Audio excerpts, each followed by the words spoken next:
You're listening to Wealthy-esque.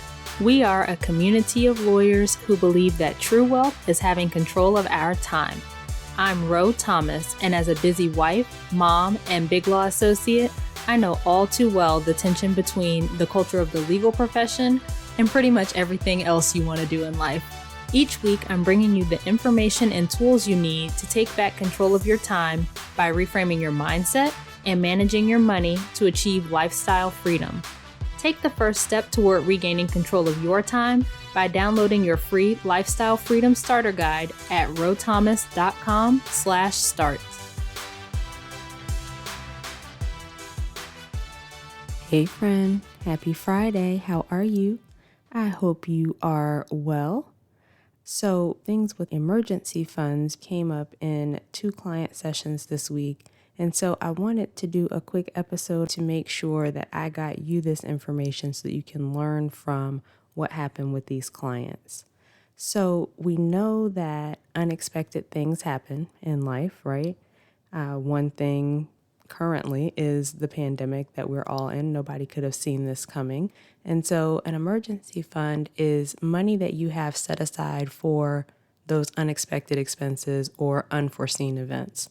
And it would cover you in case of, job loss or income loss or whatever other unexpected things come up. And I think sometimes we characterize things as unexpected, but they're kind of expected, right? Like people talk about unexpected repairs to their home or their cars or whatever, but we know that cars and houses need to be repaired, although we might not necessarily know when those repairs will come. And so having something like a sinking fund where you are putting a little money aside over time in case something needs to be repaired is a good idea. But the point is to have some money set aside because we know that these kinds of things will inevitably pop up. This was something that came up with one of my clients where this unexpected expense came up and she did not have the funds set aside and was juggling on credit cards, like where to put the expense. And that's something that we're working on with building her emergency fund and reducing her reliance on credit cards. So we've talked about what an emergency fund is.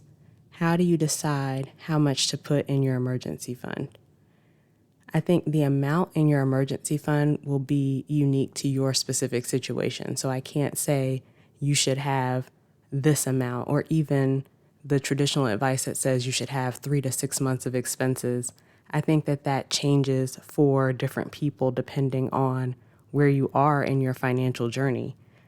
The further along you are on your financial journey, then the less likely or the less you need in your emergency fund. Smaller amounts of money will no longer constitute an emergency for you.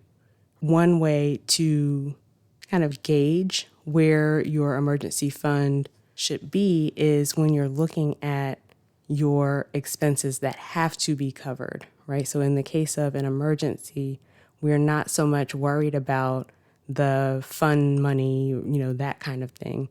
We're looking at these expenses that have to be covered. And if you don't have a budget, head back to episode 7 and episode 17, and they take you through how to figure out. Well, I think episode 7 talks about the importance of budgeting, and then episode 17 walks you through how to create a budget.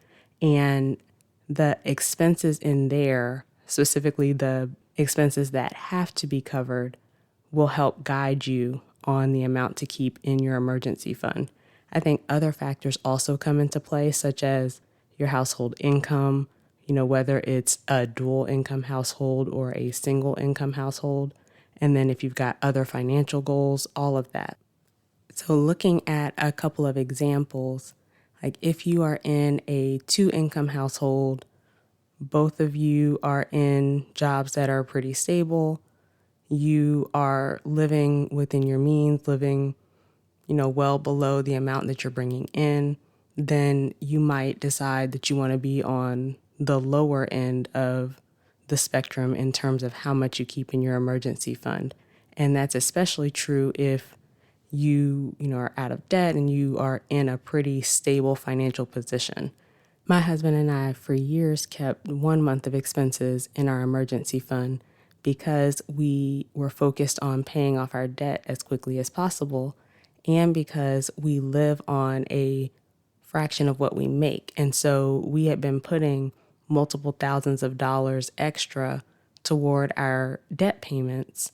So if there were some sort of unexpected expense, then our rationale was that we could just make a smaller debt payment in that month and use that extra money in our budget toward whatever the unexpected expense or emergency was. And so we did that for a long time. But in the pandemic, when we both got pay cuts, when my job had furloughs and layoffs and that kind of thing, we decided to put a little bit more into that emergency fund because the jobs no longer seemed as stable. Thankfully, we're on the other side of that now, but that is one place where having that cushion is helpful. Something else to consider with that, or something else that we considered in determining to have 1 month of expenses in our emergency fund, is the interest rates on our debt versus the interest rate that the savings account would return. So the savings accounts at the time were doing like 1% interest, whereas our debts were like 7.9% interest. And so our thought was, if we have more money in this savings account at 1% interest, it's almost the same as if we had borrowed the amount that's in the savings account at 7.9% interest to put it into an account making 1%. So that was part of the reason, too, that we had decided to keep a smaller amount in our emergency fund. But as I said, once the pandemic hit and we were looking at potential issues, we decided to bump that up a little bit. Now, let's say that you are a single income household. You might want to have a bit more in your emergency fund, because something else that I didn't mention with a dual income household is that it's highly unlikely that both parties would lose their jobs at the same time, which is one of the biggest emergencies or most common emergencies that come up. And so if you do have a situation like that where one person loses their job, you've still got some income coming in a dual income household. But if you are a single income household, then you don't have that second income to fall back on. And so you might want to have a larger emergency fund so that if something were to happen to that single income, you've got more lead time to find another job or another source of income. And that way you can make sure that you will be able to sustain yourself and to pay those bills that still need to be paid, even in the event of emergency. And if you have, a corporate job or something where you get a steady paycheck, you might decide that you want to have less in your emergency fund than if your income is variable, right? When you have that kind of unpredictable income, the risk of like an emergency really devastating your finances is greater. I mean, at the same time, if you, for instance, have your own business, you can bring in more income, but that income is not predictable, right? You might have really high months, but you could have really low months as well. And so making sure that you have that cushion to protect yourself is really important. Okay, so where should you keep your emergency fund? Your emergency fund should be somewhere where you can easily access it in a safe account, right? Not somewhere that is so easily accessible that you're dipping into it or you're tempted to move money from the emergency fund for some purchase that you want or whatever. Some people recommend investing your emergency fund because it's not keeping up with inflation. And this is what came up with the second client, where there's an emergency fund, but it was invested, and it was invested aggressively, where the client has earned something like 40% return over the last year. But I asked, like, if this balance were to drop to half or to a third, how do you feel about that? And he wasn't too thrilled with that. And so that's where we were looking at other places where he could keep that fund. And even if he decides not to transfer the entire thing, just to have at least a portion of it in one of those safe, boring savings accounts where it's not so susceptible to the volatility of the stock market. Your emergency fund is your safety net, right? It's not meant to be an investment. In the event of an emergency, you want the funds to be there. And I'm thinking about back in March when the coronavirus hit, or back, when the Great Recession hit, and there are layoffs and hiring freezes and the market dropped. Now with the coronavirus, the market rebounded really quickly. But if you are affected by a layoff or a furlough or something like that, and then your emergency fund is cut in half, you're losing a huge chunk of your money when you need it.